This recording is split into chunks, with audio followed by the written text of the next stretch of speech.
Hi. So I'm having a pretty slow day right now, just snuggling with my teddy bear. And it got me to thinking about when I started learning boundaries.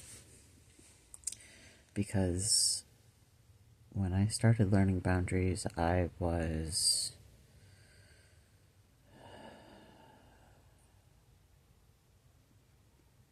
want to say it was first my first or second year in college, so just out of high school. Um, and when I when I started learning boundaries, um, after after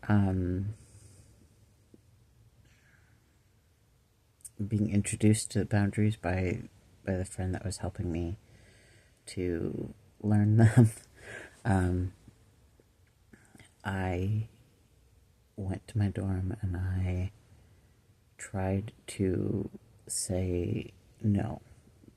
No, nothing else other than that. It was just trying to say no, and I was practicing it to my teddy bear.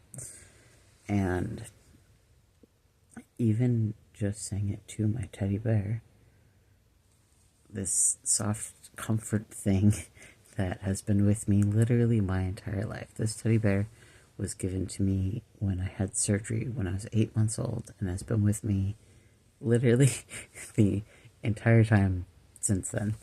Um, and so when this friend introduced me to boundaries, and I decided that I was going to practice boundaries by saying no to my teddy bear, um, and it made me sob. Like, I tried saying no, and I'd experienced so much trauma. I'd experienced so much trauma and had abandoned myself so much that I couldn't even say no to my teddy bear without crying. And I'm sharing this with you because now I am like, I'm very confident in setting boundaries, and I'm very comfortable in setting boundaries.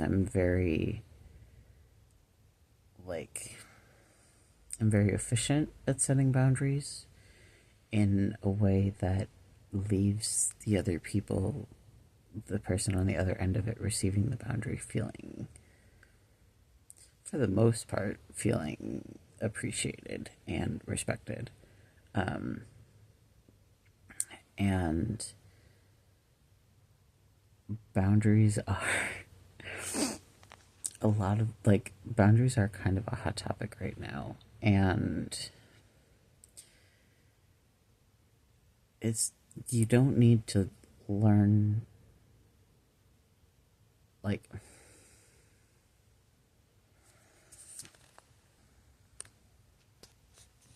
like I've heard a lot of people talking about how boundaries are really challenging, and it's not.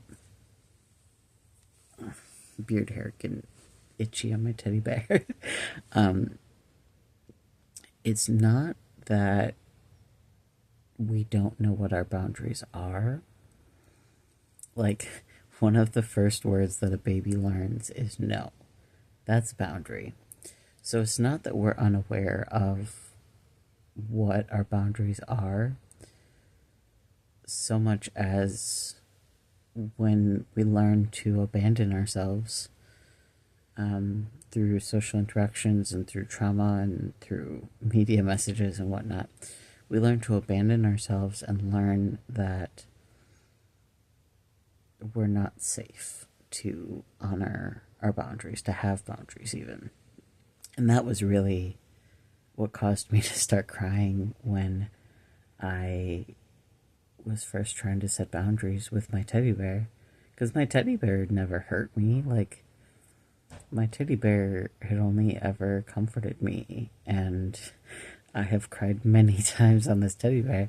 Um, but like that emotional traumatic response that I had while trying to say no to my teddy bear was not about my teddy bear at all, but it was about the fact that I didn't feel safe respecting my no. I didn't feel safe honoring the no that was my truth, because of what I had learned from the people around me. And I just wanted to pop on here today and tell you that if you don't feel safe to honor your boundaries, or if you feel like you don't even know where you would start with boundaries, that I understand. And I was there. It is possible. Like, boundaries are just a skill.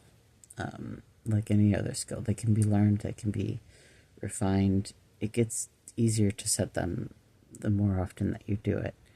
And this is a really important thing to mention here. What that first friend initially gave me was not like boundary scripts or anything. What he allowed me was to feel safe. To feel safe saying no. To feel safe saying, I don't like that, or I don't want that.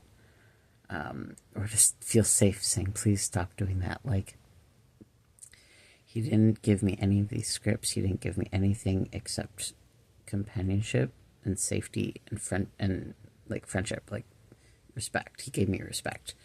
And he did it in a way that allowed me to honor my own boundaries. And I want you to know that there are people out there who want to respect your boundaries. I can't guarantee that every person will, but there are people out there who will notice your no before you do, and who will respect it. There are people out there who will celebrate you for setting boundaries, who will thank you for taking care of yourself, for setting a boundary and saying no, because they have the capacity to respect your boundaries. And I needed to know that that was possible, and that there were people out there like that existed.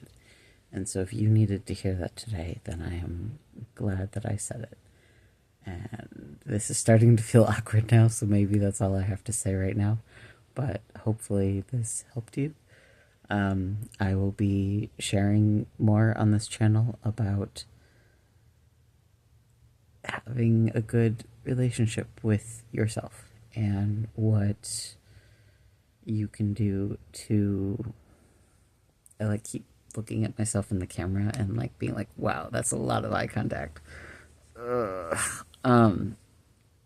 But I will be sharing more on this channel about how you can reconnect to yourself, and about how to have a good relationship with yourself. And I will be talking about self-acceptance and self-compassion and all of those. And boundaries are just a part of self-acceptance and respecting yourself, really. So if any of that sounds good, then follow or subscribe for more updates when I post next. Thanks so much for watching.